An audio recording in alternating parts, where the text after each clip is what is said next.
Assalamualaikum warahmatullahi wabarakatuh. Waalaikumsalam warahmatullahi wabarakatuh. Kami dari kelompok 5B, di sini kami akan mempresentasikan hasil penelitian kami mengenai evaluasi manajemen layanan teknologi informasi dengan framework ITIL V4 pada sistem efisiensi BKPSDM di Kabupaten Ciamis. Oke, next. Oke, kami beranggotakan 4 orang. Saya Sendi Septiawan, ditemani dengan rekan saya Laura Nugraha, kemudian ada Insiroh Amaliana, dan juga ada Dewi Puspitasari. Oke, yang pertama ini terkait latar belakang dan urgensi penelitian.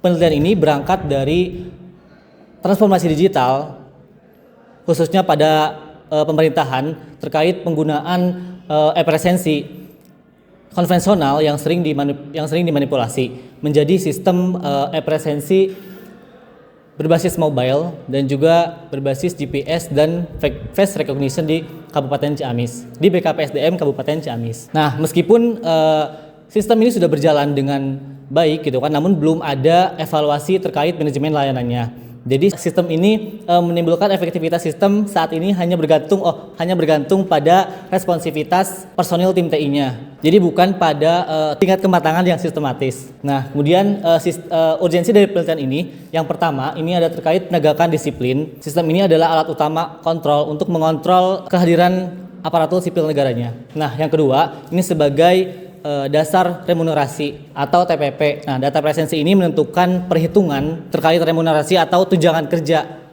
terhadap pegawainya. Kemudian yang ketiga ini tanpa adanya ITSM ini resiko kegagalan layanan di masa depan sangat tinggi jika terjadi pergantian personil kunci gitu. Next. Nah, oke, untuk tujuannya ini yang pertama untuk mengevaluasi tingkat kematangan pada layanan e-presensi. Kemudian yang kedua, ini akan menganalisis gap kesenjangan antara persepsi pengguna, yaitu ASN, dan juga realitas proses internal, yang dimana dalam hal ini yaitu tim TI-nya. Nah, yang ketiga, ini memberikan rekomendasi perbaikan berbasis framework ITIL V4. Nah, untuk batasannya atau scope yang dari penelitian ini yang pertama ini fokusnya pada manajemen layanan TI-nya, jadi bukan secara fungsionalitas pada aplikasi atau codingannya. Nah, yang kedua ini terkait frameworknya. Framework yang kita gunakan ini ada ITIL V4 dengan menggunakan 8 Service Value System Practice. Untuk respondennya ini ada tim admin TI dan juga ASN tenaga pendidik. Nah, untuk metodenya kita menggunakan metode cross sectional, di mana metode ini menggunakan wawancara dan juga penyebaran kuesioner. Nah, pada fokus evaluasinya sendiri kami menggunakan 8 praktis ITIL, yaitu yang pertama ada Availability Management, yaitu menggunakan jaminan ketersediaan sistem. Selanjutnya ada Incident Management, menggunakan pemulihan layanan cepat. Selanjutnya ada Problem Management, yaitu mencari akar masalah. Kemudian ada Service Desk, yaitu pusat kontak pengguna. Dan juga selanjutnya ada Service Level Management, yaitu target kinerja layanan. Kemudian ada IT Service Management untuk manajemen aset. Kemudian ada Monitoring untuk pemantauan aset. Dan yang terakhir ada Service Request untuk permintaan layanan. Selanjutnya untuk kerangka penelitiannya sendiri yang dimulai dengan studi literatur, kemudian kami juga mewawancarai tim IT, kemudian kami juga melakukan penyebaran kuesioner, di mana hasil kuesioner sendiri kemudian kami lakukan juga uji validitas dan juga uji reliabilitas sebelum melakukan perhitungan maturity level. Nah, nantinya perhitungan tersebut kami gunakan untuk melakukan gap analysis. Nah, gap analisis ini menjadi dasar kami untuk memberikan rekomendasi ke depannya. Adapun hasil maturity level dari persepsi ASN. Berdasarkan persepsi ASN atau pengguna ini, layanan dinilai sangat baik semuanya dalam 4 praktik ini, yaitu di level 4. Di praktik yang pertama itu ada Service Desk, itu masuk ke level 4. Kenapa? Karena pengguna ini merasa mudah menghubungi tim TI melalui WhatsApp ataupun website dengan respon yang sangat cepat juga.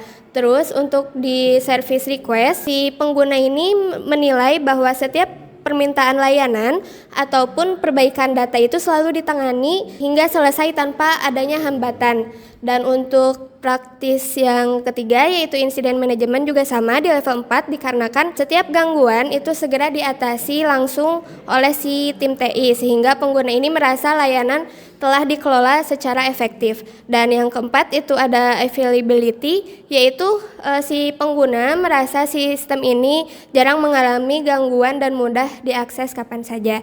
Nah, selanjutnya ada perhitungan hasil maturity level dari realitas tim TI. Pertama itu ada incident management, dinilai di level 2 atau manage karena penanganan insiden ini masih dikelola secara informal. Insidennya itu selesai ditanggapi, cuman tidak ada log atau tiket formal, sehingga tidak adanya klasifikasi prioritas dan tidak ada SOP yang tertulis. Selanjutnya itu ada problem management, itu sama di level 2, ini bersifat reaktif. Nah, akar masalah ini baru dicari jika insiden ini sudah berulang kali terjadi gitu. Nah, tidak ada dokumentasi juga terkait known errornya gimana. Selanjutnya ada service desk. Nah, ini baru dinilai di level 3 atau define karena sudah ada single point of contact yang jelas, yaitu ada di WA dan juga websitenya, dan jam layanan juga sudah terstandarisasi, tapi belum ada sistem tiket yang terintegrasi. Selanjutnya ada IT Asset Management di level 2 juga. Temuannya, inventaris yang ada itu masih bersifat parsial dan masih berfokus kepada data. Belum ada configuration management database yang terpusat untuk semua aset hardware ataupun software yang ada. Selanjutnya ada monitoring management. Nah, ini di level 3 atau define. Ini itu bersifat proaktif dengan menggunakan tools Telegram yang otomatis mengirimkan notifikasi atau downtime atau juga serangan secara langsung, dan hal ini membantu untuk tim TI-nya mengetahui masalah sebelum adanya laporan dari user secara langsung gitu. Nah, selanjutnya ada service request management. Nah, ini di level 2 karena hal ini bersifat ad hoc atau ditangani secara dadakan. Selanjutnya mungkin bisa dijelaskan oleh Lauren. Oke, untuk selanjutnya ini kita masuk ke bagian gap analisis. Jadi yang merupakan analis dari persepsi dari ASN dan juga realitasnya atau yang sebenarnya terjadi di dalam internal tim IT BKPSDM Kabupaten Ciamis itu. Nah, yang pertama bisa teman-teman lihat untuk dalam grafik spider chart ini, untuk garis orange itu realitasnya di tim IT, kemudian untuk garis abu-abu itu persepsi dari ASN. Untuk gapnya sendiri bisa kita temukan gap yang cukup besar, yaitu 2 level, di mana persepsi ASN itu berada di level 4 dan untuk realitasnya itu ternyata rata-rata berada di level 3. Kemudian di sini kita melakukan perbandingan antara kondisi saat ini dan juga kondisi ideal berdasarkan framework ITIL versi 4. Pertama, ada di bagian praktik incident management, di mana kondisi saat ini yang sebelumnya sudah disampaikan untuk penanganannya itu cepat, memang cepat secara chat maupun secara offline gitu menuju ke kantor BKPSDM-nya. Namun tidak ada data historis. Sementara di kondisi idealnya itu pencatatan harus terpusat atau ticketing.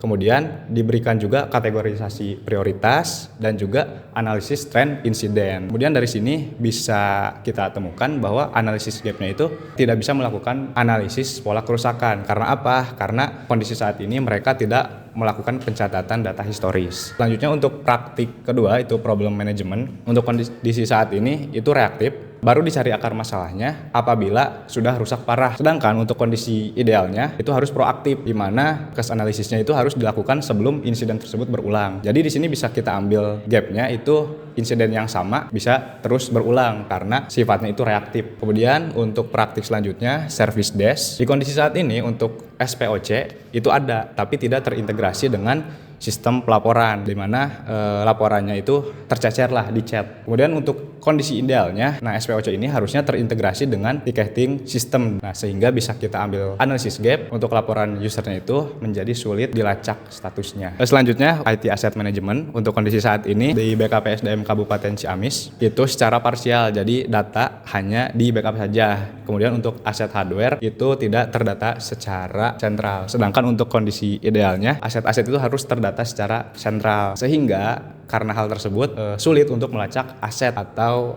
aset yang rusak maupun yang hilang. Lalu selanjutnya untuk praktik service request management untuk kondisi saat ini itu permintaan rutin tercampur dengan laporan kerusakan atau laporan insiden. Untuk kondisi idealnya katalog layanan itu harus terpisah dengan alur standar. Karena hal ini bisa menyebabkan beban kerja tim yang tidak teratur. Selanjutnya untuk praktik yang terakhir yaitu monitoring management. Kondisi saat ini berada di level 3 dan ada tools otomatis yaitu bot Telegram yang tadi sudah disampaikan yang melaporkan terkait serangan-serangan yang terjadi gitu secara real time.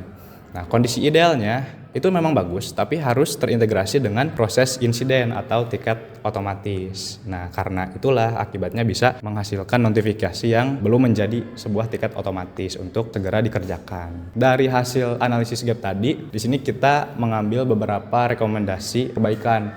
Yang pertama itu untuk insiden manajemen yang dimana harus mengimplementasikan ticketing. Jadi wajib mencatat setiap laporan. Jadi bukan hanya melalui chat saja, agar data historis tersebut itu dituangkan dalam laporan formal sehingga bisa dievaluasi. Kemudian yang selanjutnya ada service level management, yaitu dengan melakukan formalisasi SLA seperti membuat dokumen target kinerja. Itu agar apa? Agar evaluasi kinerja itu menjadi objektif. Perbaikan yang terakhir ada di bagian request dan incident management, yaitu melakukan pemisahan katalog. Jadi untuk katalog itu sebaiknya dipisahkan jalurnya seperti laporan meminta password dan juga dengan laporan error itu harus dipisahkan. Karena minta password itu seperti request sebutannya.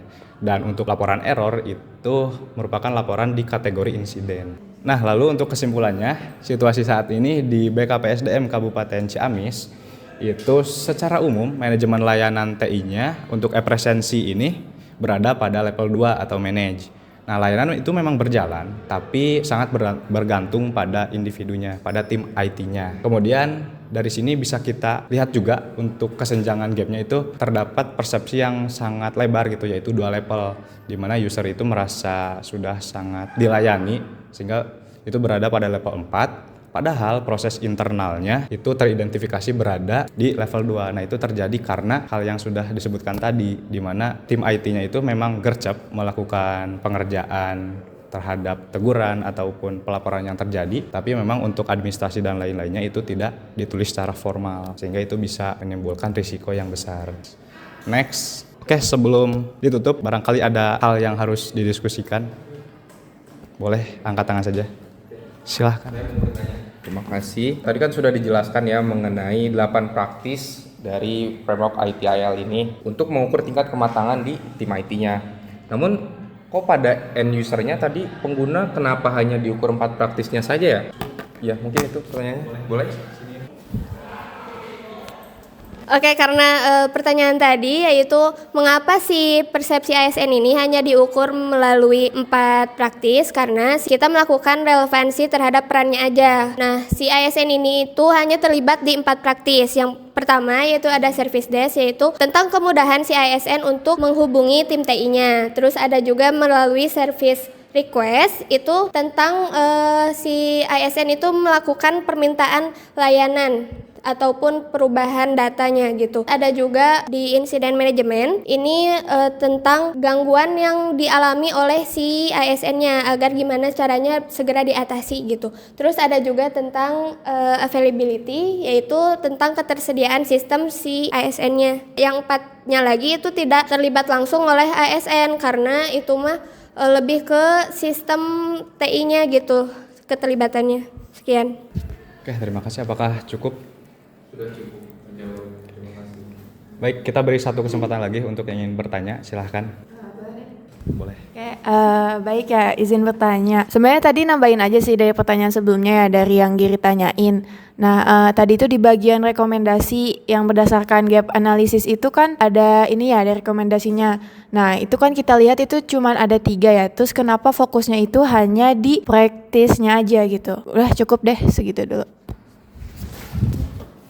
Oke, terima kasih untuk pertanyaannya. Jadi untuk pertanyaan itu kurang lebih dari 8 praktik itu, kenapa kita hanya mengambil 3 rekomendasi perbaikan saja? Nah, mungkin boleh dijawab oleh rekan anggota saya. Oke, baik. Izin menjawab ya terkait pertanyaannya tadi. Jadi kenapa di rekomendasi perbaikan ini hanya 3 praktik saja yang yang direkomendasikan dari ke-8 praktik yang tadi gitu kan? Karena ketiga rekomendasi ini tuh menjadi fondasi awal gitu kan untuk rekomendasi praktik yang lainnya gitu kan. Jadi ketika ketiga rekomendasi ini tidak bisa diperbaiki terlebih dahulu gitu kan, maka rekomendasi atau praktik yang lainnya yang di luar ketiga ini tidak dapat dijalankan. Barangkali seperti itu. Jadi kalau misalnya 3 ini diperbaiki duluan menghambat mungkin ya? Iya, betul. Akan menghambat perbaikan selanjutnya. Dan ini kan menjadi fondasi awalnya gitu. Cukup? Siap. Terima kasih. Oke, baik. Terima kasih atas perhatiannya. Sekian atas presentasi penelitian yang kami lakukan. Terima kasih atas perhatiannya. Wassalamualaikum warahmatullahi wabarakatuh.